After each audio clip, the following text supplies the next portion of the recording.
He's a liability. Remove him before he frightens our clientele." Preston Hale straightened his manager's lanyard and pointed at Daniel, 23 years old, Down syndrome, orange polo shirt tucked into dark jeans, still holding a half-eaten pretzel as if he were pointing at a piece of furniture that needed moving. The security guard hesitated. Preston didn't. He stepped forward himself, palm flat against Daniel's back, walking him through the atrium under the full blaze of the mall's natural skylight, past the fountain, past the families, past everyone who watched and scrolled and said nothing. Daniel kept repeating one name. Mara. Mara is coming. Mara knows where I am. And the thing that should have stopped Preston Hale cold, the thing that would have changed every single decision he made in those 3 minutes, was that he had heard that name before. He just didn't know it yet. Welcome to Frost Folktales. This is where we tell the stories of those who were underestimated, dismissed, and targeted, yet chose courage over silence. If these stories move you, subscribe and be part of a community that refuses to let them fade into the background. The Halcyon Mall atrium on a Wednesday morning was the kind of beautiful that made people slow down. The glass skylight stretched across the entire ceiling like a second sky, pouring white natural light down onto the marble floors, the fountain basin, the strollers and shopping bags and polished storefronts. Overhead fluorescent panels lined every corridor, supplementing the daylight so that there was not a single shadow anywhere in that space. It was 10:47 in the morning. The pretzel kiosk near the east corridor was doing steady business. A string quartet played near the fountain. It was the kind of morning that felt, from a distance, entirely peaceful. Daniel Mercer had been standing at the edge of the fountain for about 4 minutes when Preston Hale first noticed him. Daniel was not doing anything wrong. He was eating his pretzel, cinnamon sugar, his favorite, with both hands wrapped around it and his eyes moving happily between the fountain water and the shoppers passing by. He was wearing his orange polo tucked into dark jeans, white sneakers that were still clean from this morning, and he had a small backpack on that held his phone, his water bottle, and a folded piece of paper with Mara's number written on it in Mara's handwriting, even though he also had it memorized. He liked having it written down. It felt like proof that she was real and coming and close. He had texted her 20 minutes ago. She had said, "Getting my bag from the car. Be there in 10. Wait by the fountain." He was waiting by the fountain. He was doing everything right. Preston Hale saw him from the upper-level management walkway, which ran along the atrium's second floor and was separated from the public space by a low glass railing. Preston was 44 years old, lean in a practiced way, and wore his short-sleeved white dress shirt and black slacks like a man who believed the uniform communicated authority rather than simply employment. His manager's lanyard, laminated ID, gold-edged, the Halcyon logo embossed in the corner, sat crisp against his chest. He had managed this location for 6 years. He believed, genuinely and without irony, that he had an instinct for protecting the mall's atmosphere. He looked down at Daniel and felt the familiar tightening in his jaw that he had learned to call professional discernment. He came down the east staircase. Deputy Curtis Wayne was already in the atrium, doing his standard morning circuit. Curtis was 29, broad-shouldered, in his security uniform, navy blue short-sleeved shirt, dark trousers, radio clipped to his left shoulder. He had been watching Daniel for about 2 of those 4 minutes, not because Daniel was doing anything alarming, but because Curtis made it his habit to know who was in the atrium at any given time. He had clocked Daniel as someone waiting for a friend. The backpack, the phone in the pocket, the way Daniel kept glancing toward the west entrance, all of it read as someone waiting. Curtis had already moved on mentally, tracking a different point of movement near the cosmetics corridor, when he heard Preston Hale's shoes on the marble behind him. Preston stopped at Daniel's shoulder. He didn't crouch. He didn't make eye contact at Daniel's level. He stood above him and spoke down at him, in the clipped, artificially patient tone he reserved for what he privately called difficult situations. "Okay, buddy, what are we doing over here?" Daniel looked up at him. Daniel's face was open and trusting in the way that made people who knew him love him, and made people who didn't know him make calculations they were not entitled to make. He held up his pretzel slightly, as if offering an explanation. "I'm waiting for Mara," Daniel said. "She's getting her bag. She said wait by the fountain." Preston looked at Curtis. Curtis looked back at Preston and said nothing, but something in his posture shifted. A slight pull backward, the body's quiet way of registering that it was not sure it wanted to be part of what was about to happen. "Is someone with you?" Preston asked Daniel, and the question was not genuine. It was a procedure. It was the opening sentence of a script Preston had already decided to finish. "Mara," Daniel said again. "Mara is coming. She knows where I am." Preston's jaw tightened. He looked out at the atrium, at the shoppers, at the string quartet, at the families near the pretzel kiosk, and he made his decision in under 4 seconds. He turned to Curtis and said, with the measured calm of someone who believed he was being reasonable, "He's a liability. Remove him before he frightens our clientele." Curtis did not move immediately. His hand came up slightly and then stopped. He's just waiting for someone, sir," he said. "Curtis." Preston's voice dropped 1 register. That was all. Curtis went still. Preston stepped behind Daniel, placed his palm flat on Daniel's back, and began walking him forward.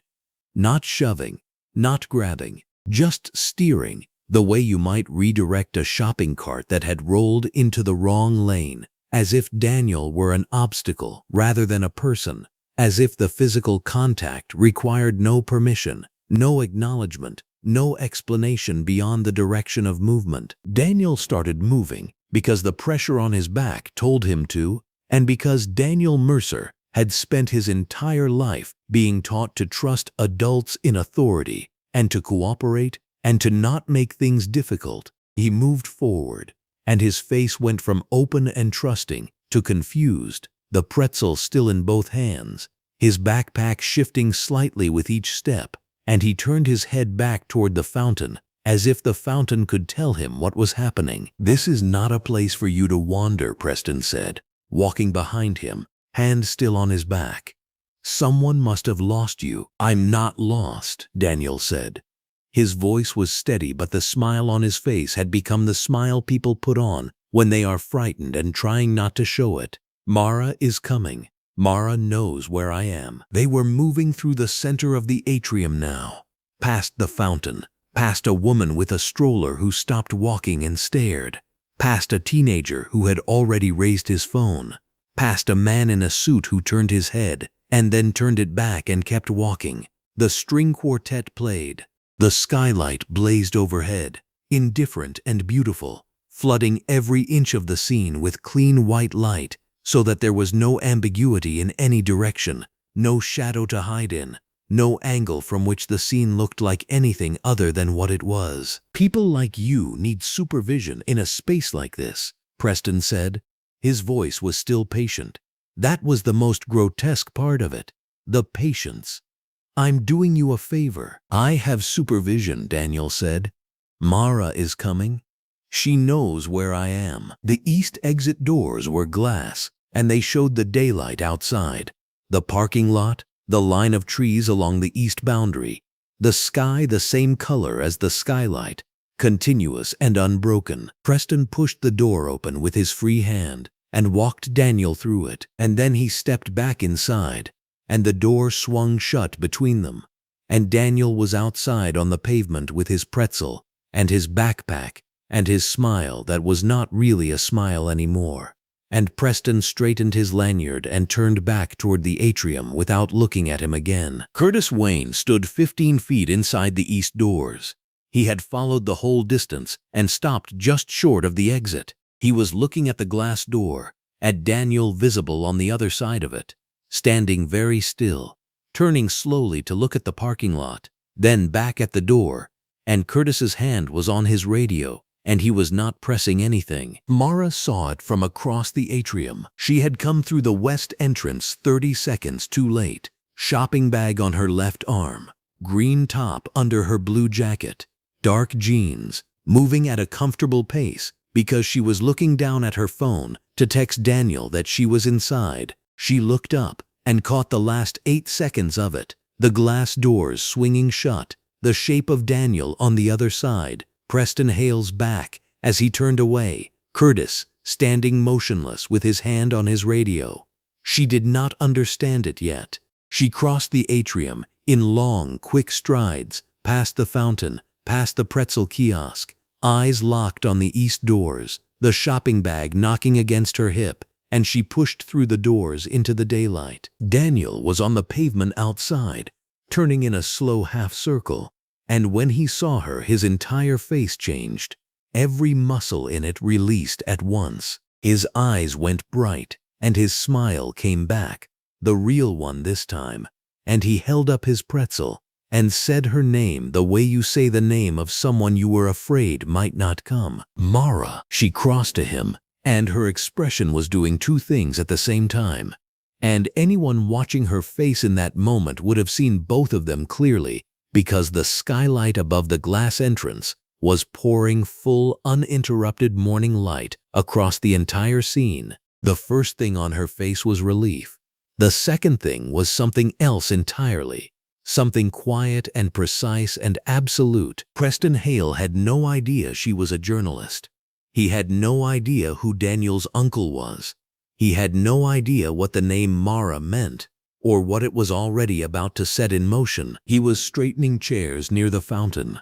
He felt fine about his morning. He should not have felt fine. The east exit doors pushed open, and Mara was through them before they had fully parted. Her shopping bag dropped somewhere behind her, her green top catching the full blaze of the afternoon sun as she crossed the threshold onto the sidewalk. Daniel was sitting on the low concrete lip of a planter box, just outside the doors, his orange polo slightly rumpled at the back, his pretzel wrapper folded neatly in his lap, the way he always folded things. Carefully, out of habit, because neatness was something he understood even when the world around him made no sense at all. He looked up when he heard her footsteps, and his whole face changed. The nervous, uncertain expression he had been wearing dissolved instantly into something pure and relieved and unguarded, and that expression hit Mara square in the chest like something physical. "Mara," he said. "I told you Mara was coming." He was saying it to no one in particular. He was saying it to the afternoon, to the sidewalk, to whatever version of himself had been repeating those words for the last 10 minutes, while strangers walked past him without stopping. Mara dropped to one knee in front of him. She took both his hands in hers and looked at him the way she had learned to look at him, fully, without rushing, making sure he could see her face and read that she was steady. His hands were warm. His knuckles were fine. She scanned his arms, his shoulders, his expression. No visible marks, no real physical injury. Just the particular kind of stillness that settled over Daniel when something had frightened him and he had not yet been given permission to let it go. "Hey," she said. "Hey, I'm here. Are you okay? Did he touch you anywhere that hurt?" Daniel thought about this with the focused seriousness he brought to every direct question. "He put his hand on my back," he said. "Right here." He reached around and placed his own hand flat against his lower back to show her. "And he walked me, like I was going the wrong way. But I wasn't going the wrong way. I was waiting for you." "I know," Mara said. "I know you were." She stayed kneeling for a moment longer, not because he needed her to, but because she needed to. She needed the 5 seconds it took to breathe, to look at her friend, whole, sitting upright, pretzel wrapper folded, and convert what she was feeling into something she could use. The fury was there. It had been there since the moment she saw Preston Hale's palm flat against Daniel's back, steering him like luggage through a lobby full of people who watched and filmed and did nothing. The fury was enormous and clean, and she did not push it away. She let it settle into the part of her that knew what to do with it. She sat beside him on the planter lip and pulled out her phone. "Daniel, I need to ask you something important. Can you tell me exactly what the man said to you? His exact words, as best you remember?" Daniel nodded seriously. He liked being asked for exact words. He was good at them. He said, "This is not a place for you to wander," Daniel began, his voice taking on a faintly imitative quality, flattening into something clipped and official. "Someone must have lost you." And then he said I was a liability. I didn't know what that word meant, so I asked him, and he didn't answer. And then he said people were watching. Daniel paused. "I don't think he meant it like people were watching out for me. I think he meant it the other way." "Yeah," Mara said quietly. "I think so too." She pressed record on her voice memo app. "Daniel, I'm recording this so I can remember everything perfectly. Is that okay with you?" "Yes," he said, with complete trust. He repeated it all, every phrase. His memory for dialogue was extraordinary. It had always been one of the things that surprised people who had made assumptions about him before they knew him, and one of the things that had long since stopped surprising Mara. Daniel remembered conversations with forensic clarity. He could reconstruct the sequence of Preston Hale's words, the order of the security guard's hesitation, the exact moment the security guard had taken a half step back. He described it all without drama, without embellishment, with the honest plainness of someone reporting observable facts. He did not fully understand the contempt behind the words. That was the part that cut deepest, that Preston Hale's cruelty had washed over Daniel like noise in a frequency Daniel had never been tuned to receive. And Daniel had simply waited it out, trusting that Mara was coming, trusting that the world would correct itself the way it always did when Mara arrived. She stopped the recording. She looked at her phone for a moment, without speaking. Then she stood, walked to the vending machine 2 storefronts down, bought a cold water bottle, and brought it back to him. "Hold on to that," she said. "I need to make 2 calls." The first call she made was to Anita Mercer. Daniel's mother answered on the first ring. Mara had called Anita before, for birthday reminders, for logistics, twice when Daniel had gotten turned around in the city and needed a calm voice to navigate him back. Anita always answered on the first ring. Today her voice was exactly the same as every other day for the first 2 seconds, and then Mara said, "Mrs. Mercer, Daniel is okay. He's with me. He's not hurt." Because she had learned that this was always the first thing to say, before anything else, because everything else was survivable once you knew your child was not hurt. And she heard the particular silence that preceded Anita Mercer's version of grief. It was not loud. Anita Mercer had taught special education for 20 years, and 2 decades of holding her face still in front of students had done something permanent to her. But Mara heard the breath, and the small pause, and the careful evenness in her voice that meant she had decided, in the half second before answering, not to fall apart on the phone. "Tell me what happened," Anita said. Mara told her. She was precise about it. She used the language she used in her notes. Nothing she couldn't source. Nothing she couldn't defend. The facts were enough. When she finished, Anita said, "I'm coming." Then, after a beat, she said Daniel's name once, softly, almost to herself. Mara said she would stay until Anita got there, and hung up. The second call was to Roland Page. Roland was 51, and he had been an editor for 23 of those years, and somewhere in there he had developed the instinct that tells you in the first 40 seconds of a pitch whether you have a story or someone's bad afternoon. Mara had figured this out about him in her first week at the Metro Collegiate News affiliate. She didn't call Roland unless she already knew. She knew. She gave him 90 seconds. Voice memo, bystander footage, contact numbers already collected, her own eyes on the ejection, the on-camera statement she planned to have before the day was out. She said Preston Hale's name and his title. She said Daniel's name and his age and his diagnosis. She said the word liability, and Roland stopped typing. "Send me what you've got," he said. "Get the on camera if you can. And Mara, this is a real story. Don't let anybody tell you it isn't." She hung up and just sat there a second with the phone in her lap. 3 years ago, she'd met Daniel at a community outreach thing in a rec center 6 blocks from campus. She had signed up to bank volunteer hours for a comms credit, figuring on 2 Saturdays of sorting donated paperbacks. Instead, she'd ended up across a folding table from Daniel Mercer, and inside 45 minutes, she had learned that he'd read more of the books than she had opinions on most of them, and was funnier than anyone she'd met since moving to the city. She had watched, in the 3 years since, the way servers addressed her instead of him at restaurants. Cashiers handed her his change. People on the bus did the small thing with their eyes that people do. Daniel took all of it the way he took weather. It wasn't that he didn't notice. He noticed. He just wouldn't rearrange himself around it. Somewhere in there, without either of them saying so, he had become the person she counted on first. She looked at him now. He was drinking the water. He had unfolded the pretzel wrapper and smoothed it flat against his knee, which was what he did when he was working something out. "Is my mom coming?" he asked. "Yes." "Okay." He nodded. He looked down at the wrapper.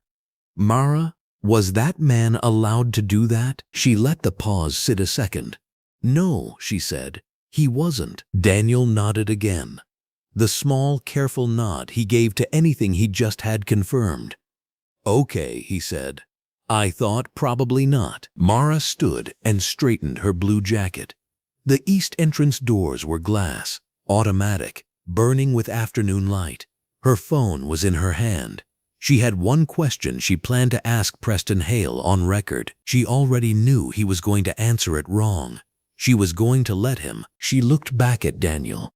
"Stay right here. Your mom's 20 minutes out. Text me if anything." "Okay," he said, and held up the water bottle. "Thanks for this." She held his eyes a second. Then she turned and went back through the east entrance, phone up, recording. There was something Preston Hale didn't know. She had known it for 8 months, since an evening when Daniel had mentioned his uncle's name in some unrelated conversation about the mall, and she had gone quiet and looked the name up and not done anything with what she found, because it wasn't hers to use yet. It was about to be. The management suite sat on the 2nd floor of the Halcyon atrium, behind a door marked "Authorized Personnel" in clean silver lettering. The hallway was bright. Fluorescent panels ran its full length. Mara walked it slowly, not because she was uncertain, but because she was counting her breaths. 4 in, 4 out. She'd done this in smaller rooms with smaller stakes. A city councilman who'd lied to her face about a zoning contract. A department head she'd cornered about grade manipulation. The lesson from those rooms was always the same. The most dangerous thing she could bring through a door was patience, and she had it now. She could see the suite through the glass wall before she reached the door, and it was what she expected. Large desk, angled to face the atrium below. 2 monitors, a rack of binders along the back wall, a framed photo of a golf course. Preston Hale was leaning back in his chair in a short-sleeved white dress shirt and creased black slacks, his manager's lanyard against his sternum, a phone pressed to his ear. He was laughing at something, a loose, comfortable laugh. Mara pushed the door open without knocking. Preston swiveled and held up one finger without looking at her, the way men do when they consider you interruptible at their convenience. He finished what he was saying into the phone, something about inventory numbers for a vendor call, laughed once more, and set the phone on the desk. Only then did he turn. She watched his eyes move across her. Green top under the blue jacket, jeans, the recorder on her phone already running in her right hand, held at her side. She dressed for this. She always did when she was working. "Complaint windows at the customer service desk on level 1, Preston said, folding his hands across his stomach. "This is a staff area. I'm not here to file a complaint." Her voice was level. She stepped closer and raised her phone so the camera faced him. "My name is Mara Osei. I'm a journalism intern with the Metro Collegiate News affiliate. Today is Wednesday. The time is 2:14 p.m. Date and time on record, before a single question. The way Roland had drilled into her, so context could never be disputed later. I'm here to give you an opportunity to respond, on the record, to an incident that occurred in this atrium at approximately 11:45 a.m. Can you explain why you physically removed a 23-year-old man with Down syndrome from a public retail space and described him as a liability to your clientele?" She watched his face change. His chin pulled back, his eyes widened. Then something settled in behind them that she could only call comfort. He understood what kind of moment this was. He wasn't afraid of it. He wasn't afraid. "You're in a restricted staff area," he said, "which means you're trespassing." He reached for his desk phone. "I'm going to call security." "You're welcome to call security. The camera will still be running." He set the phone back down. He looked at her the way people look at a minor inconvenience they've already decided how to resolve. "What outlet did you say?" "Metro Collegiate News affiliate." He almost smiled. "College press." The two words did all the work of dismissing her.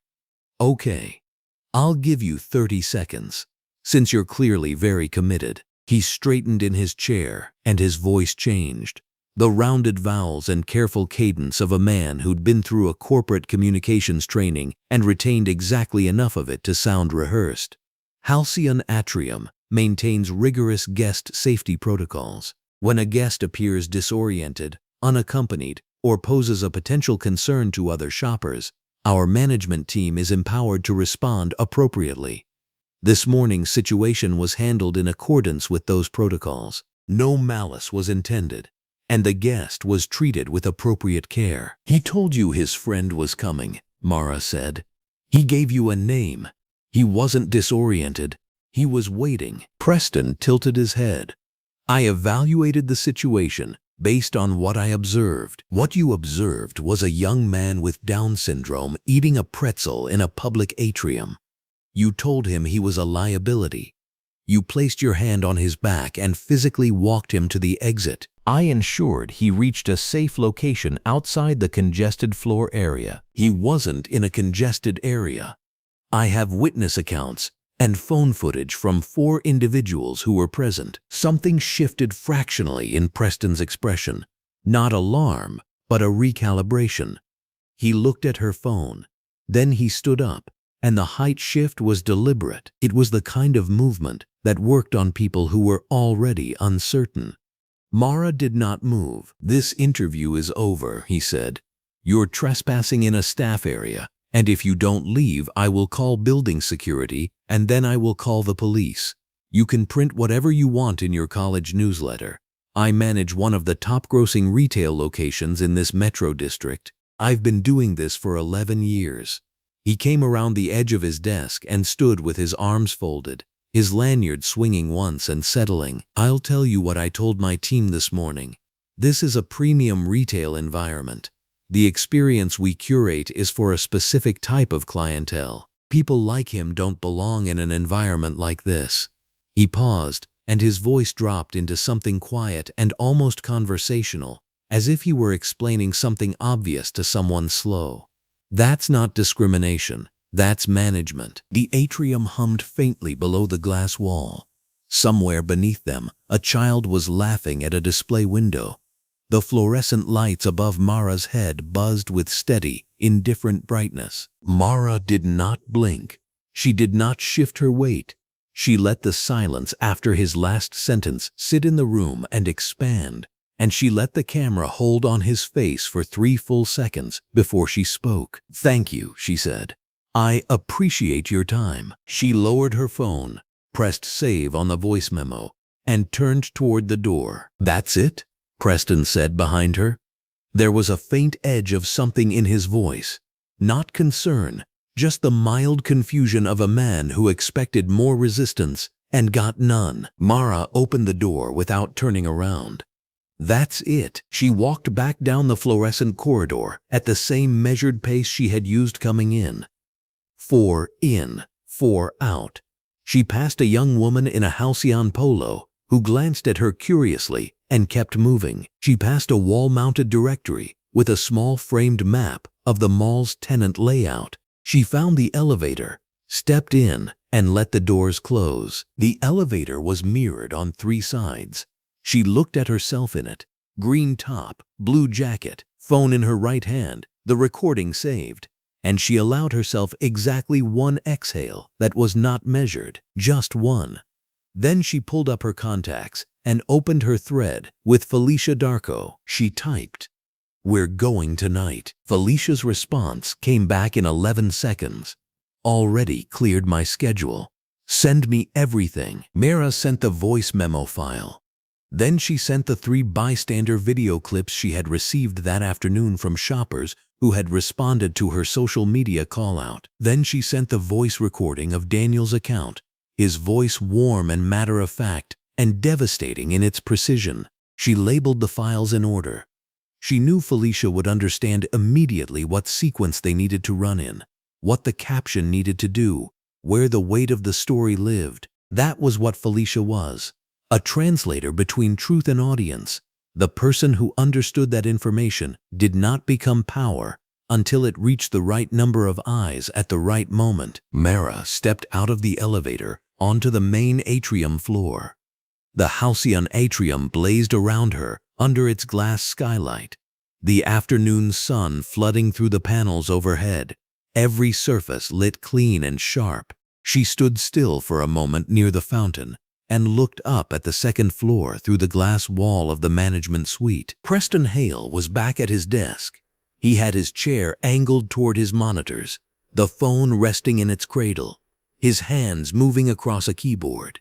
He had not, as far as she could tell, reached for his phone to call legal.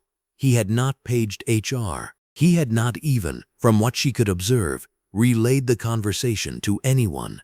He looked, from below, like a man who had just handled a minor administrative nuisance and moved on to the next item on his list. She understood exactly why.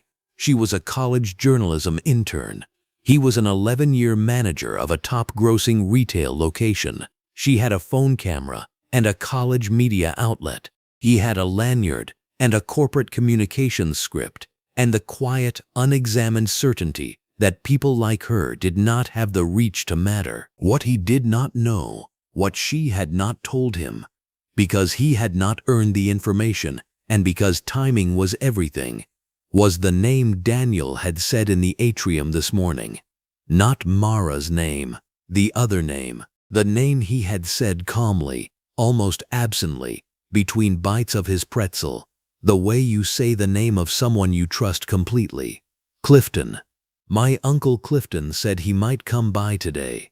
Clifton knows where I am too. She had written that name down in her notebook the moment Daniel said it. She had not used it in the confrontation upstairs. She had not put it in the caption draft she had sent to Felicia. Not yet. The name was not a weapon to be thrown carelessly. It was a door that would open at exactly the right moment. And when it did, every wall in that management suite would come down around the man sitting so comfortably behind his desk. She turned from the fountain, walked through the atrium toward the east exit under the full blaze of the afternoon skylight, and did not look back. The dorm room overhead light was the kind that never flickered, never dimmed. A flat, honest fluorescence that washed every surface clean and left nowhere to hide. Mara had always appreciated that about room 214. No atmosphere, no softness, just light that showed you exactly what you were working with. She pulled her blue jacket off and draped it over the desk chair. The green top underneath had a small crease running across the left shoulder from where she had pressed her phone against it for 6 hours straight. She didn't change it. There was no time to care about that now. Felicia Darko was already cross-legged on her bed, with her laptop open, her orange top bright under the overhead, dark leggings tucked beneath her. She had a second monitor propped on a textbook stack and 3 browser tabs running simultaneously. When Mara came through the door, Felicia looked up exactly once, read her face, and said, "Send me everything you have. All of it, right now." That was the thing about Felicia. She had grown the journalism program's social accounts from 400 followers to 60,000 in 18 months. And she had done it by understanding, at a molecular level, what a story looked like before it knew it was a story. She didn't need a briefing. She had watched the first bystander clip twice on her phone that afternoon while Mara was still in the mall.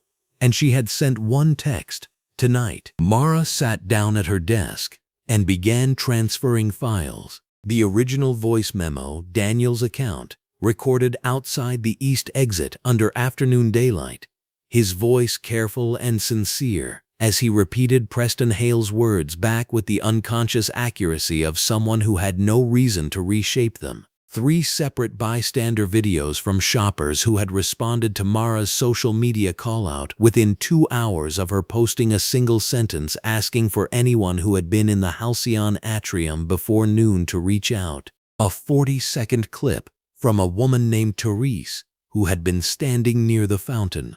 A 17-second vertical video from a teenager who had caught the moment Preston Hale's hand pressed flat against Daniel's back, and a full 93 seconds of high-angle footage from a man who had been on the second-floor walkway and had filmed the entire last minute of the ejection in landscape mode. Daniel's orange polo bright as a signal flare against the marble floor, the glass skylight pouring clean light down over everything so that nothing, not one expression, not one gesture, could claim shadow as an excuse. Mara opened her notes document and began structuring the caption. She had written hundreds of captions. She knew the failure modes. Too much outrage made people defensive. Too much neutrality made people scroll. The goal was the gap, the space between what the words said and what the footage showed, wide enough that the viewer's own anger rushed in to fill it. She wrote the first draft in 4 minutes. She read it back. She cut 11 words. She read it again. Earlier today at the Halcyon atrium, a mall manager physically removed a 23-year-old man with Down syndrome from the premises, describing him as a liability, in his own words recorded on camera. People like him don't belong in an environment like this. That's not discrimination. That's management. Daniel had been waiting for his friend. He had done nothing wrong. Footage and full account below. No hashtags yet. Felicia would handle those. Mara sent the draft across the room. Felicia read it without expression, which was the best possible sign. "Good," she said.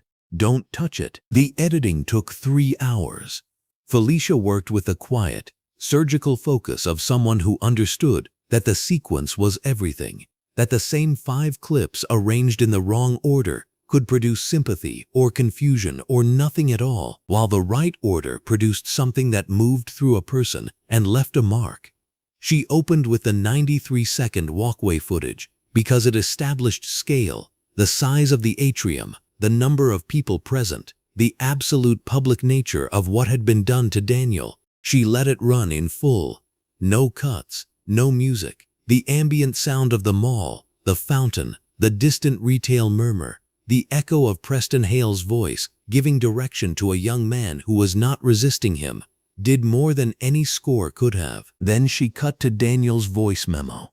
Mara had trimmed it to 40 seconds, the clearest portion, where Daniel said, in his steady and guileless way, "He said I was lost. I told him I wasn't lost. I told him Mara knows where I am." He said that wasn't the point. The silence after that sentence was 2 seconds long, and Felicia left every millisecond of it in. Then Preston Hale, on camera, recorded in his glass-walled office, under fluorescent light, looking directly into Mara's phone, with the calm confidence of a man who had not yet understood that being recorded was not the same as being in control. Felicia isolated the sentence and placed it in a subtitle card, white text on black, the font plain and undecorated, no drama required. People like him don't belong in an environment like this. That's not discrimination. That's management. The card held for 4 seconds. Mara watched the assembled package at 10:58 p.m. and did not speak for a moment.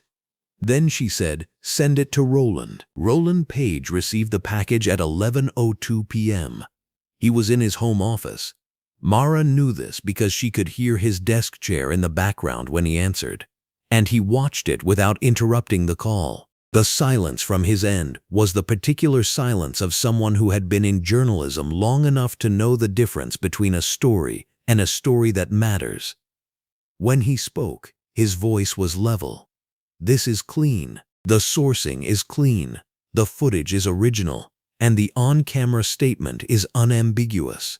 I'm approving the full article for publication alongside the package. Timestamp it. Don't change the caption. I'll have legal do a 10-minute pass." He paused. "Good work, Mara. This is real." She thanked him and hung up. Across the room, Felicia was building the distribution architecture, the accounts, the timing, the strategic first shares that would give the post its initial velocity before the algorithm recognized what was happening and began carrying it on its own. She had done this before with smaller stories. She knew the physics of it. You needed the first wave to be genuine, uncoordinated looking, and fast. You seeded it in 3 or 4 separate communities simultaneously, so that when it began to spread, it appeared to be emerging organically from multiple directions at once. She typed without looking up.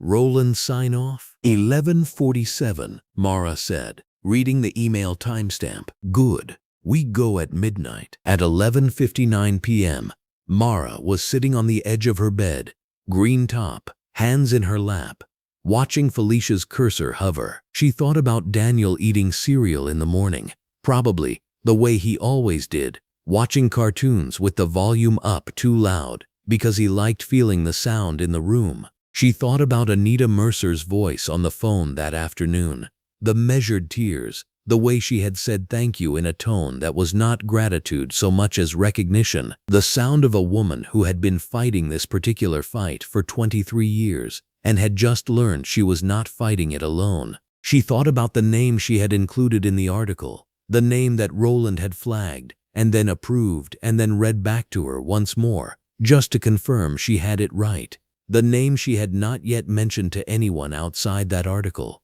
The name that would, when the right person read it tomorrow morning, make everything that came next move with a different kind of weight. Felicia hit post. Midnight. The dorm room was quiet.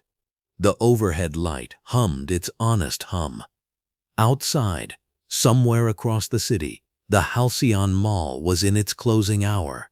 The fountain had been switched off for the night. The atrium, that great glass-roofed space where the morning light fell clean and generous on the marble, sat empty under its overnight lighting, the same atrium where, 17 hours ago, a man in a short-sleeved white dress shirt had placed his palm on Daniel Mercer's back and decided, without hesitation, who belonged and who did not. Preston Hale was still there. He moved through the atrium in his evening routine, straightening a chair at a cafe table, checking that the east exit doors had latched correctly, pausing to adjust a display stand near the directory board. He was a thorough man in his professional habits. He took satisfaction in a well-ordered close. He did not check his personal phone while he worked. Across the city, and then across the state, and then across something much larger, screens were lighting up. The thumbnail, a still frame from the walkway footage, the image clear and unambiguous under the atrium skylight, was appearing in feeds and timelines and shared threads. People were stopping mid-scroll. People were watching the 4-second subtitle card and sitting with it. People were forwarding it with a single word or no words at all, because sometimes the absence of words was the most precise possible response to something. At 2:14 a.m., Mara's phone showed 42,000 views. Unknown numbers were beginning to call. She looked at them for a moment, a column of unfamiliar area codes, the phone screen bright in the dark room, and then she silenced it. Felicia was already asleep, laptop closed, her orange top vivid even in the reduced light. At 4:07 a.m., The counter crossed 200,000. Mara saw it in the brief moment she woke, between sleep and sleep, checked the screen without meaning to, and felt something settle in her chest that was not satisfaction exactly. It was more like the feeling of a mechanism engaging, a gear finding its teeth, something large beginning to turn. She set her alarm for 8 a.m. She thought, tomorrow someone at the Halcyon Mall Group is going to have 42 messages they don't understand yet. Tomorrow someone is going to read one paragraph and feel the floor go soft beneath them. She thought, the name is Clifton Mercer. She thought, it's already in motion. She slept. The Halcyon Mall Group's corporate offices occupied the 14th floor of a glass tower 3 miles east of the mall. And by 7:47 in the morning, the receptionist had already transferred 11 calls she didn't know how to handle. By 8 o'clock, the count was 14. By 8:03, she had stopped answering and was walking the message slips down the hall to Brenda Holmes' office in a small, increasingly alarming stack. Brenda Holmes was already there. She was always already there. 51 years old, gray blazer over a white blouse, reading glasses pushed to the top of her head. She stood at her standing desk with 2 monitors open and her personal cell phone pressed against her left ear. Her office was brightly lit, overhead fluorescents buzzing at full brightness, the wide east-facing window pulling in the early morning daylight in long, clean slabs across the carpet. She had been awake since 4:30. She had watched the view count climb in real time from her kitchen table, the way you watch a weather system materialize on radar and realize with cold certainty that it is heading directly for you. The statement she had drafted was already on screen. She read the line again for the 4th time. Preston Hale's actions are inconsistent with our values, and the Halcyon Mall Group remains committed to creating inclusive and welcoming environments for all guests. She had not included an apology. She had not included Daniel Mercer's name. She had not mentioned the word disability. These were not accidents. These were calculated omissions that she believed, from 22 years of corporate communications work, gave the company legal flexibility. She would learn before noon how badly she had miscalculated. Her second call was to Preston Hale. He picked up on the 4th ring, which told her he had seen the number and almost didn't answer. She kept her voice low and professional. She told him not to speak to any media. She told him to say nothing, nothing at all, to anyone outside this building. She told him to come into the mall, keep his head down, and let the communications team manage the narrative. Preston said, with a confidence that made Brenda close her eyes briefly, that he had handled worse customer complaints than this. Brenda did not respond to that. She said very carefully that this was not a customer complaint. Then she ended the call. Preston Hale pulled into the Halcyon Mall employee parking structure at 8:26 in his orange polo shirt and black slacks, and the first thing he saw when he descended to street level was a news van. Then a second one. There were 3 journalists standing near the mall's main entrance with cameras on their shoulders, and 2 more with microphones talking into phones. A small cluster of people stood nearby, holding printed signs he couldn't fully read from 30 feet away. He stopped walking. It was the first time since yesterday afternoon that Preston Hale felt something that was not managerial self-assurance. What he felt instead was a cold, unfamiliar tightening in his chest that he didn't yet have a name for. He turned and walked quickly toward the staff entrance on the building's north side, keeping his head angled away from the cameras, and the tightening in his chest did not loosen. Across the city, in a building that was quieter and considerably older, Clifton Mercer sat at a dark wood desk in a corner office where the overhead light was steady and the tall windows let in the full, even white light of the morning sky. He was 60 years old, blue jacket, silver tie, reading glasses on, and he was reading Mara's article for the second time. Not because he had missed anything in the first reading, because he was the kind of man who read important things twice. His assistant, a young man named Perry, who had worked for Clifton for 3 years and had learned to read the temperature of a room by the angle of his employer's shoulders, knocked once and opened the door 2 inches. He said, quietly, that Mr. Mercer's phone had 42 messages since 11 p.m. and the number had been climbing through the morning. Clifton did not look up from the screen. He said, without any change in tone, that Perry should hold everything. Perry nodded and closed the door. Clifton finished the article. He removed his glasses and set them on the desk with a small, precise click. He sat without moving for approximately 15 seconds, which Perry, watching through the glass panel beside the door, understood to mean that his employer was not angry. Men who were angry moved. Clifton Mercer, when he was deciding something at depth, went completely still. Perry walked back to his own desk and began clearing Clifton's afternoon calendar. Clifton picked up his phone and dialed his sister. Anita answered before the second ring. There was a sound in the background that Clifton recognized immediately. A cartoon, some bright and cheerful music, and beneath it, the particular quiet of a kitchen in the morning. He could picture it exactly. The yellow curtains, the round table, the bowl with the blue rim. He said Anita. She said Clifton. Her voice was steady and soft. The same voice she had used their entire lives when she was holding something very large, very carefully. He said, I read it. She said, I know. There was a brief silence that carried 30 years of history in it. Of Anita raising Daniel alone after their father died. Of Clifton building the investment portfolio that he had always considered, in some quiet and private part of himself, as building something for both of them, for all of them, for the family that had started with so little and demanded so much of its members. He thought about Daniel's orange polo. He thought about the east exit doors. He thought about a young man with a pretzel in his hand and no idea why a stranger had placed a hand on his back and walked him somewhere he didn't want to go. He said, I'm coming. Anita said, okay. And then, after a brief pause, he's fine, Clifton. He had a good night. He's eating his cereal. Clifton said, I know he is. His voice did not break. It did not need to.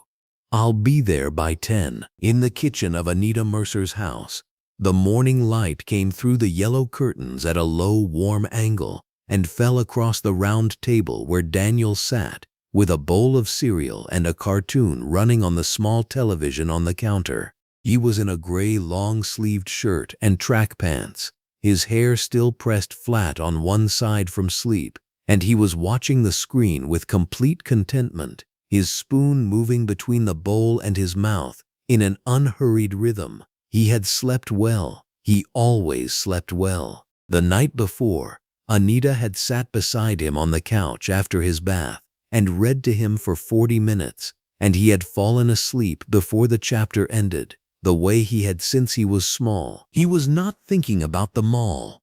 Or if he was, he had filed it in a compartment that he had developed over 23 years for things that were confusing and unkind and beyond his control, a compartment that existed not because Daniel lacked feeling, but because Daniel, in his particular wisdom, had long understood that not every unpleasant thing required continuous examination. He had told Mara what happened. Mara had listened. Mara had held his hands. That was enough. Mara knew where he was. Anita stood at the kitchen counter with her own coffee and her phone, and she was reading. She was reading the article for the first time, having waited, deliberately, until Daniel was settled and the morning was calm, and she was in a position to absorb it without Daniel seeing her face change. She read slowly. She read the descriptions of the atrium and the east exit and the words Preston Hale had used. She read Mara's account of Daniel's voice memo, quoted sparingly but precisely. She read the section about Brenda Holmes' initial non-response and the climbing view count and the bystander footage. And then she reached the paragraph that Mara had placed, with deliberate care, near the article's center. Not at the end, not buried, but positioned exactly where a reader who had built up sufficient anger would encounter it at maximum impact. She read it once. Then she set her coffee cup down. The paragraph said, "What Preston Hale could not have known when he placed his hand on Daniel Mercer's back and walked him out of the halcyon atrium is that Daniel's uncle, Clifton Mercer, holds a 51% silent majority stake in the Halcyon Mall Group. The ownership entity that employs Preston Hale manages the atrium where the incident occurred and has the sole contractual authority to determine the continued employment of every manager operating within its properties." Anita looked at her son. Daniel had not looked up from his cartoon. His spoon moved. The cereal diminished. The morning held its quiet. She picked up her coffee and took a long, slow sip. Her brother was coming at 10. That was enough. Preston Hale found the article at 8:44, standing in the staff corridor outside his management suite, his phone in both hands because one hand alone had developed an almost imperceptible tremor. He had heard from a junior floor supervisor who couldn't quite look him in the eye that something had been published. He had found it in 2 search terms. He had been reading for 3 minutes. The corridor's fluorescent overhead light very bright and very steady above him when he reached the paragraph. He read it once. His eyes moved back to the beginning and read it again, the way you re-read a sentence that cannot mean what it appears to mean. The name Clifton Mercer, the number 51%, the phrase sole contractual authority. 20 feet down the corridor, through the glass doors of the staff entrance, a camera operator shifted position. The lens caught the morning light. Preston Hale's legs went still. Not weak, not buckling, simply still, as though the ordinary instruction to continue moving had been quietly, permanently revoked. He stood in the fluorescent corridor with the article on his screen and understood, for the first time, with a clarity that arrived not as noise but as complete silence, exactly what he had done. Not to a liability, not to a nuisance, not to someone who didn't belong, to Daniel Mercer, to the nephew of the man who owned the floor beneath his feet, to someone who had a name Preston Hale should have known, and didn't. The cameras waited in the morning light. Somewhere across the city, Clifton Mercer was putting on his coat. The statement went live at 7:43 in the morning. Brenda Holm had been awake since 4, cycling through drafts on her laptop at the long conference table in Halcyon Mall Group's communications suite. Overhead fluorescents blazing at full power, 3 empty coffee cups lined up along the edge of the table like small ceramic monuments to a sleepless night. She had the posture of a woman who believed she was solving a problem. Her gray blazer was buttoned all the way up. Her white blouse underneath was pressed and crisp. She had the look, in other words, of institutional competence, the appearance of a person who handled things. The statement she finally approved read, in part, Halcyon Mall Group holds its tenant management teams to the highest standards of guest experience and inclusive service. The conduct described in recent media coverage is inconsistent with our values and is being reviewed with the full seriousness it deserves. We remain committed to creating welcoming environments for all guests. 17 minutes after it posted, a journalist at a national consumer affairs desk published a 2-paragraph response that required no editorial flourish whatsoever. She simply noted 2 things. First, the statement contained no apology to any individual by name. Second, the statement contained no acknowledgement of Daniel Mercer's disability, no use of the word ableism, and no specific commitment to any corrective action. The journalist's headline read, Mall Group issues statement on viral ejection incident. Does not apologize to disabled man at center of story. That was the first domino. Brenda Holm read the response piece at 8:04 a.m. and felt something shift in her chest. Not quite panic, not quite shame, but a dense pressurized hybrid of the two. She reached for her phone to call Preston Hale. He answered on the 4th ring, his voice still rough with mourning, clearly not yet aware that the cameras from yesterday had returned and were currently positioned outside the mall's main entrance. 3 news vans parked along the service road with their satellite rigs extended toward the pale blue sky like long, patient antennae. She told him not to come in. He asked why. She said she would call him back. She did not call him back. By 9:15 a.m., the inquiry emails arriving in Halcyon Mall Group's press mailbox included correspondence from a major national sportswear brand whose flagship store occupied a 4,000-square-foot anchor position on the mall's east wing, the same wing through whose doors Preston Hale had escorted Daniel Mercer not 48 hours earlier. The email was brief and professionally courteous and contained a phrase that Brenda Holm read 3 times before she fully understood its implications. The phrase was, "Reviewing our lease commitments." A cosmetics chain filed a similar statement 40 minutes later, routed through their corporate communications team and copied to 3 legal addresses. A national bookstore group followed before noon. All 3 statements used the same careful, non-accusatory language. All 3 meant the same thing.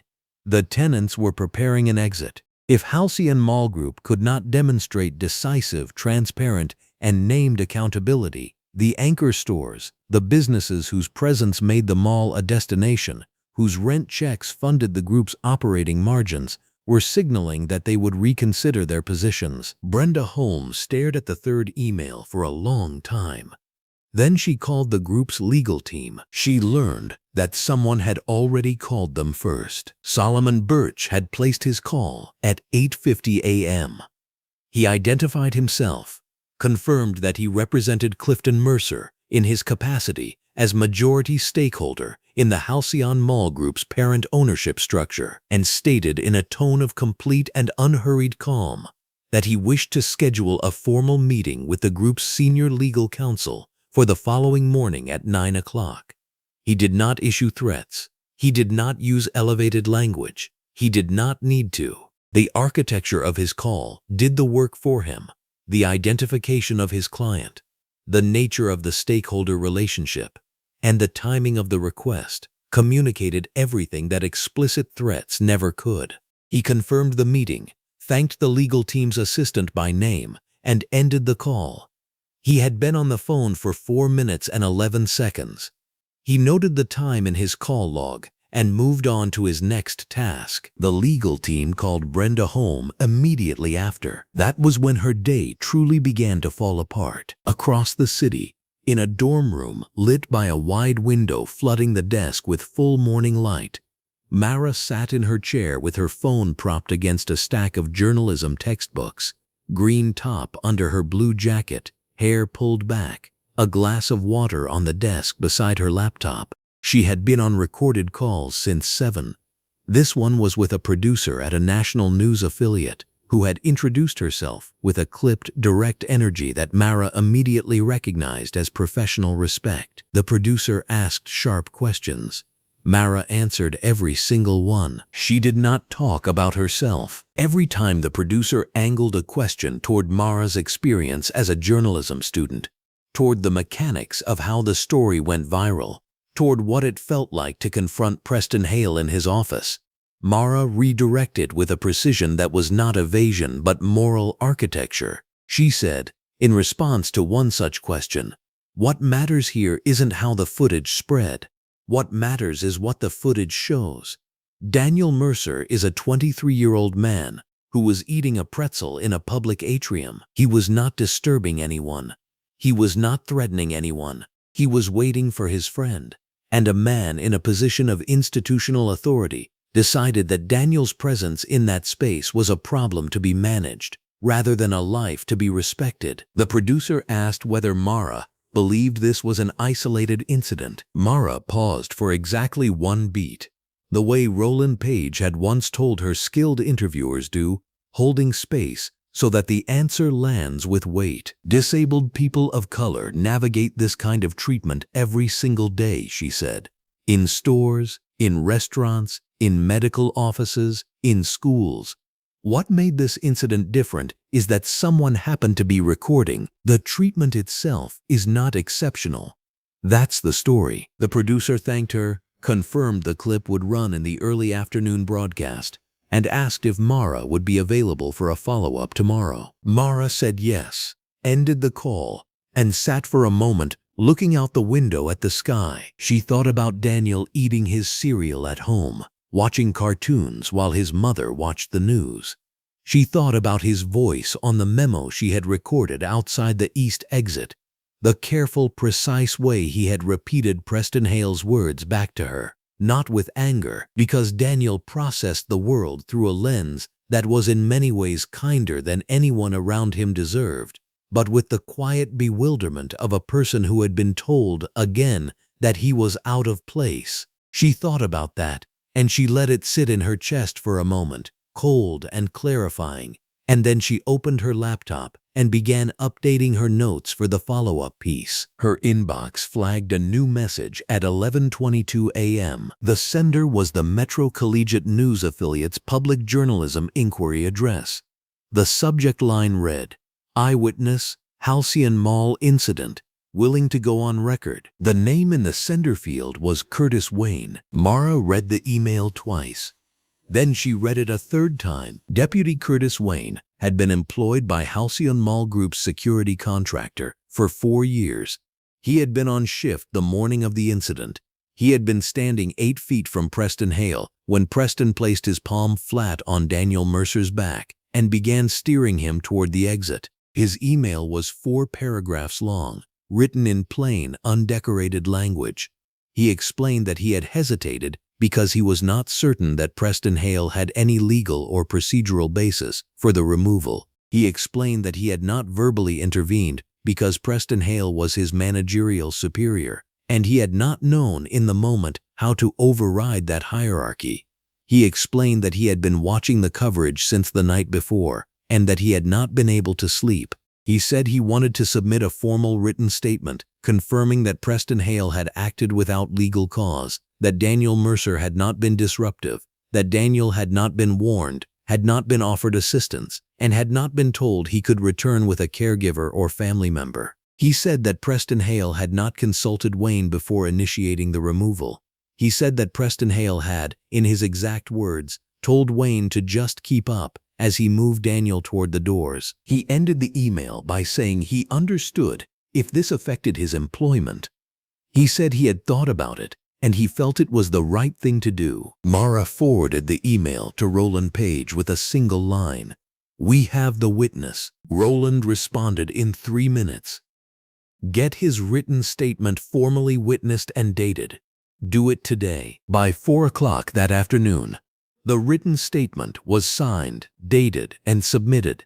Roland had it reviewed by the affiliate's legal advisor within the hour. It would run as a sidebar to Mara's follow-up piece, formatted and attributed with full transparency. At 4:47 p.m., Brenda Holmes sent an internal memo to the Halcyon Mall Group's senior management team, informing them that Preston Hale had been placed on administrative leave, effective immediately, pending the outcome of a formal conduct review. The memo noted that this decision had been made in consultation with the group's legal counsel. At 5:12 p.m., a photographer positioned outside the mall's staff entrance captured the image that would run on 4 news sites before midnight. Preston Hale walked out through the plain gray door in his orange polo shirt and black slacks, no lanyard around his neck. He had apparently left it inside, his head angled down toward the pavement, his face turned away from the cameras. He did not stop. He did not speak. He crossed the parking lot without looking up,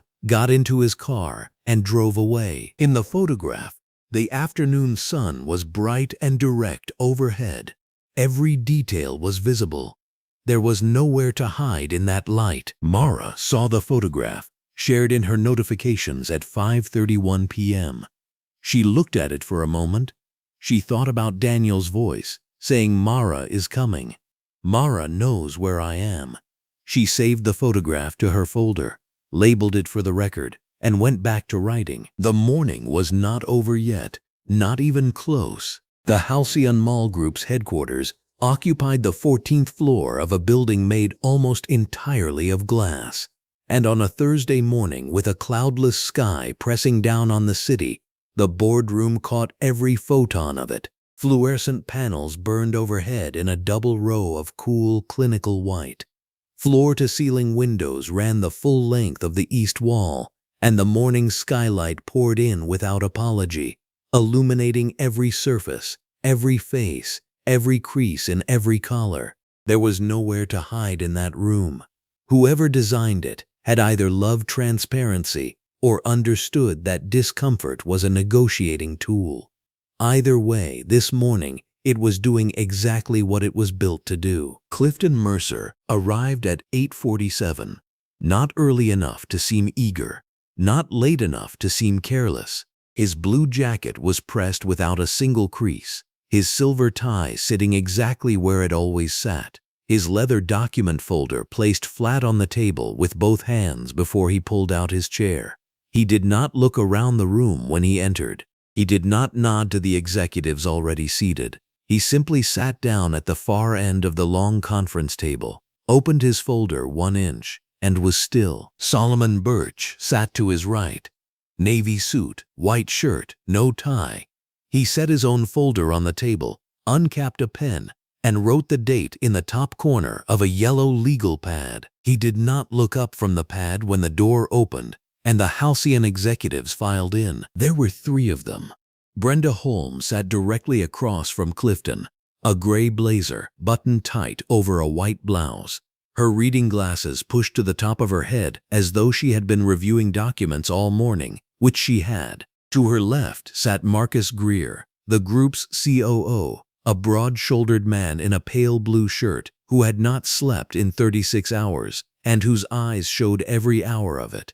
To her right sat Donna Yellen, the group's communications director, orange scarf tucked into a green blazer, a tablet propped in front of her displaying, even now, the view count on Mara's footage. It had surpassed 2 million at 6 a.m. It was still climbing. None of them spoke first. Clifton opened his folder the rest of the way.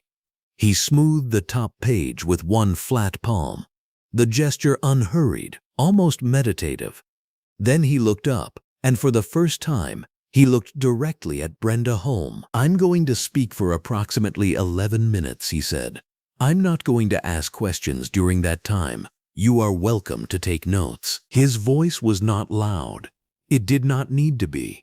The room was so quiet that the fluorescent lights above them produced an audible hum, and that hum seemed to lean in around his words rather than compete with them. He began with the footage. Not with his relationship to Daniel, not with the Mercer family, not with ownership percentages or legal filings. He began with what anyone with a working pair of eyes could observe in the footage. The timestamp, Wednesday morning at 11:23 a.m., the halcyon atrium, a young man holding a pretzel, a manager's hand flat on his back. He described the angle of the push. He described Daniel's expression. He described the words that were audible. Liability, not a place for you, someone must have lost you. And he said each phrase once and let it sit in the fluorescent air without editorializing. He did not say those words were monstrous. He did not have to. Then he moved to the recorded interview. Preston Hale's face on camera, the management suite glass wall behind him, and the sentence that had now been subtitled and replayed across 4 national platforms. "People like him don't belong in an environment like this." Clifton quoted it verbatim, from memory, without looking at his notes. Brenda Holmes' jaw tightened. Marcus Greer looked at the table. Donna Yellen's tablet showed the view count ticking upward even as they sat there, 3 decimals deep into a number that had not existed 48 hours ago. At the 5-minute mark, Clifton turned to the financial architecture. He did not do this with anger. He did it the way a structural engineer describes a fault line, with precision and without alarm, because precision is what the situation requires. 3 anchor tenants had issued statements in the last 24 hours. 2 of those statements used the word reviewing. One used the phrase, "In light of recent events, we are assessing our continued partnership." He named each tenant. He named their square footage in the halcyon portfolio. He named the percentage of the group's annual revenue those leases represented.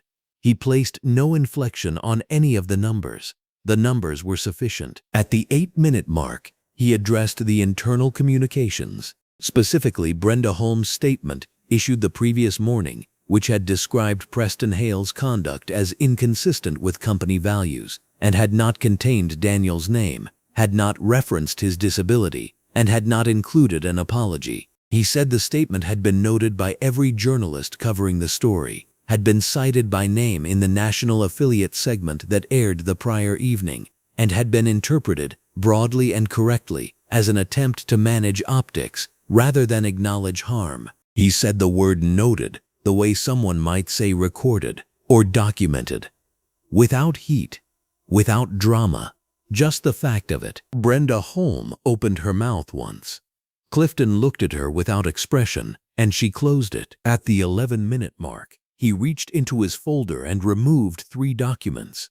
He did not slide them across the table or push them toward anyone. He simply placed them in front of him, in a row, with a quiet precision that felt more authoritative than any raised voice could have managed, and he identified each one as he set it down. The first was a formal demand for the termination of Preston Hale's employment, with cause, effective immediately, to be confirmed in writing by the group's HR division and documented in his personnel file without softening language. The second was a requirement for a public apology, issued directly to Daniel Mercer by name, not to the disability community, not to impacted guests. To Daniel Mercer by name, in a statement approved by the Mercer family attorney before release. The third was a proposal, a permanent sensory-inclusive shopping hour to be implemented at all Halcyon Mall Group locations every Tuesday and Thursday from 9 to 11 a.m. Low ambient sound, no overhead announcements. Staff trained in inclusive service protocols. The program to be funded from the group's operating budget, reviewed annually, and named in Daniel's honor. Clifton had already drafted the name. It appeared at the top of the third document in clean 12-point font, the Daniel Mercer Inclusive Shopping Hour. He straightened the 3 pages into a perfect column. "You have until 5 p.m. today," he said. "If I don't have written confirmation of all 3 commitments by that time, Solomon will be filing the minority shareholder bad faith governance claim we discussed yesterday morning." He looked at Solomon without turning his head, a glance so slight it was barely a movement, and Solomon touched the corner of his own folder once. Clifton closed his folder. He stood. He pushed his chair back in. He did not look at Brenda Holmes when he said the final thing. He looked at the east windows, at the full press of morning skylight against the glass, at the city doing its ordinary business 14 floors below, and he said quietly, "My nephew trusted that place. He trusted the atrium and the pretzel stand and the fountain. He is 23 years old, and he does not carry suspicion about the world with him because nobody ever taught him to. What was done to him on Wednesday will not be the end of that trust. That is not negotiable." Then he walked to the door. Solomon Birch was 2 steps behind him, folder under one arm, pen-capped, the yellow legal pad tucked away. The door opened and closed with a soft, pressurized click, the kind that expensive rooms make, the kind that does not echo. In the boardroom, the 3 executives did not speak for a long moment. The fluorescent lights hummed. Donna Yellen looked at her tablet. The view count had climbed another 40,000 in the time they had been in the room. Marcus Greer rubbed his face with both hands, a gesture that had no professional description. Brenda Holmes looked at the 3 documents still sitting in their column on the table, picked up her pen, and wrote something on her notepad that neither of them could see. In the lobby, Clifton stood at the floor-to-ceiling window with his phone in his hand. The skylight was direct here, no obstruction, and it fell across his blue jacket and his silver tie and his face without softness. He scrolled Tamara's name in his contacts. She had texted him at 11 the previous night with a single message, the article link, and then below it, just, "Thank you for calling me back." He had responded, "You did the work. The morning will finish it." He pressed call. She answered on the second ring. "Miss Mara," he said. "Mr. Mercer." Her voice was steady and clear.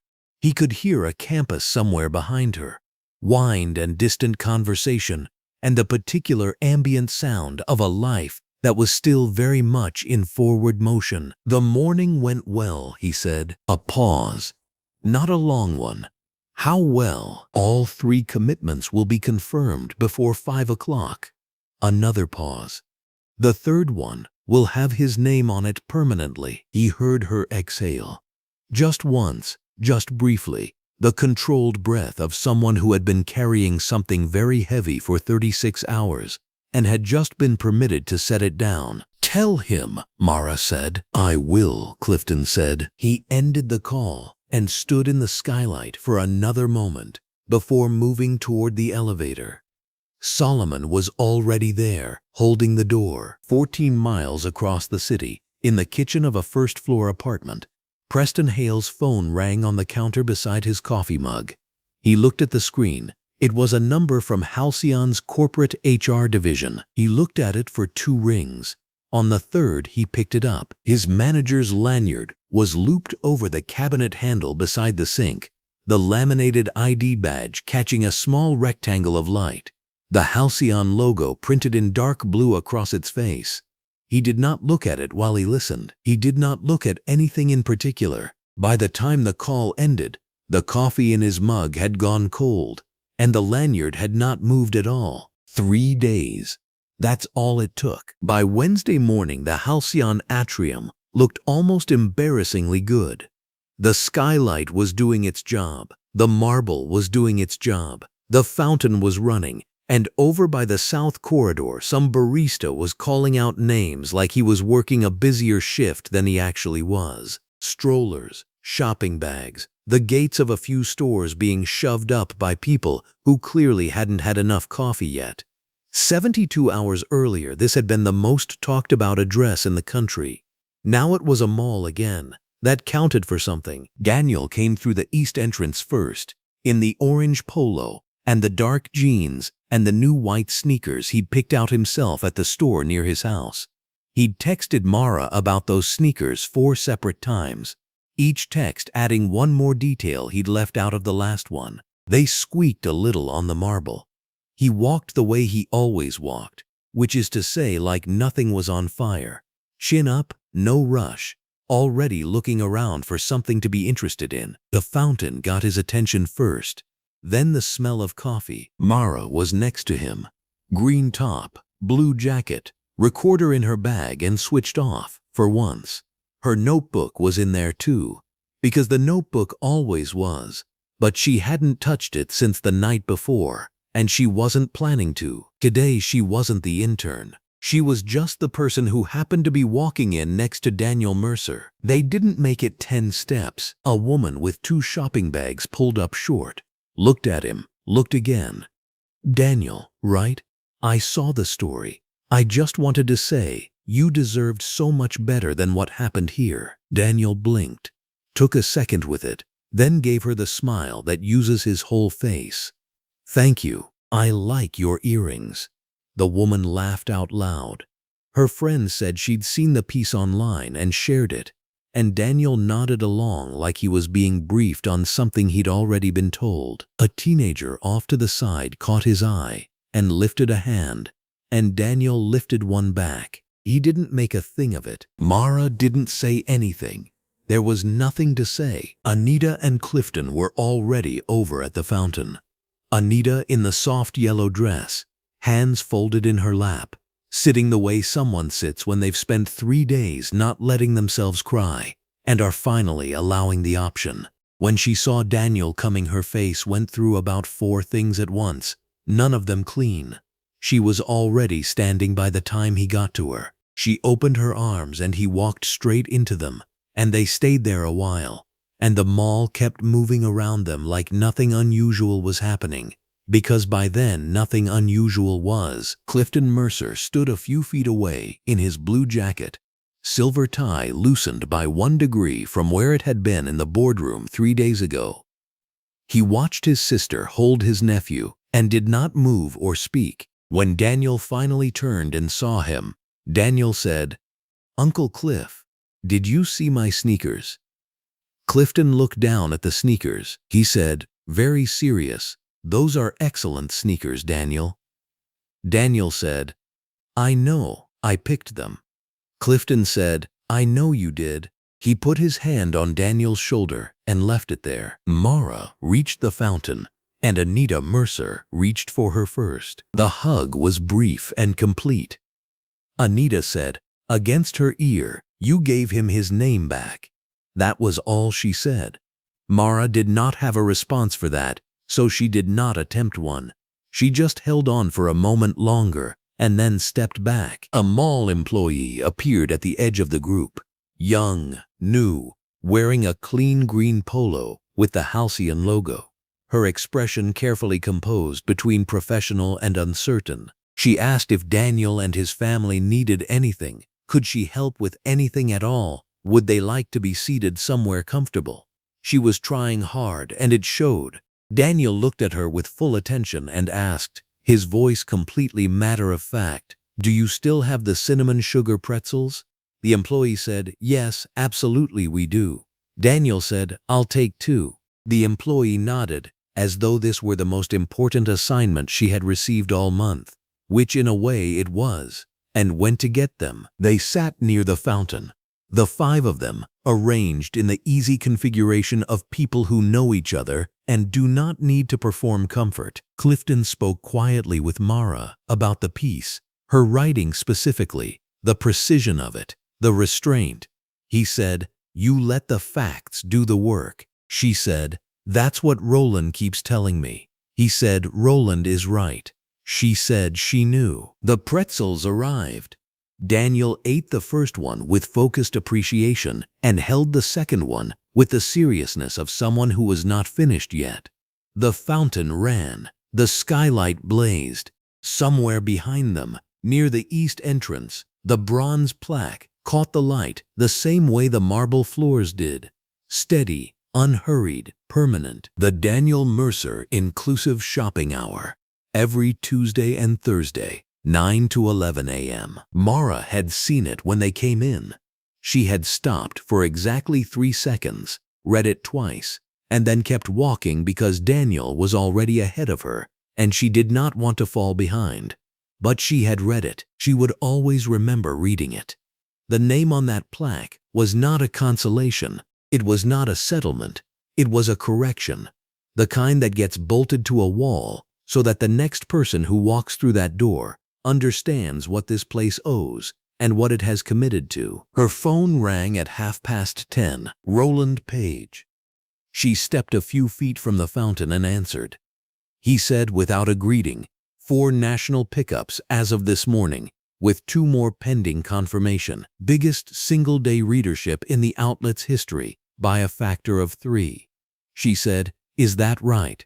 He said, "That is absolutely right, and I need you to know that this is what the work is supposed to feel like when you do it correctly." She said, "Thank you." He said, "Don't thank me, Mara. You made the calls at 2 in the morning." She said she remembered. He laughed and hung up. She stood with her phone in her hand for a moment, the skylight above her, putting light on everything it could reach, which was everything. When she walked back to the fountain, Daniel had finished the second pretzel and was watching the water. She sat beside him on the ledge, opened her notebook out of pure reflex, and then did not write a single word. She just sat. The notebook lay open and blank, which felt exactly right. Some moments are not for recording. They are simply for being inside of. They stayed like that for a while, the water running, the light coming down, the atrium moving around them, with the casual indifference of a place that does not know it has been changed. Then Daniel, without looking up from the fountain, said it. He said, "I told you Mara was coming." She laughed. The laugh came up from somewhere deep, real and unguarded, the kind that has no performance in it at all. She laughed, and he smiled. At the water and the skylight held them both in full, honest, uninterrupted light. You just heard a story that history tried to overlook. If it stayed with you, Take a second to stand with it. Subscribe, share, and help us keep telling the stories that deserve light, not silence.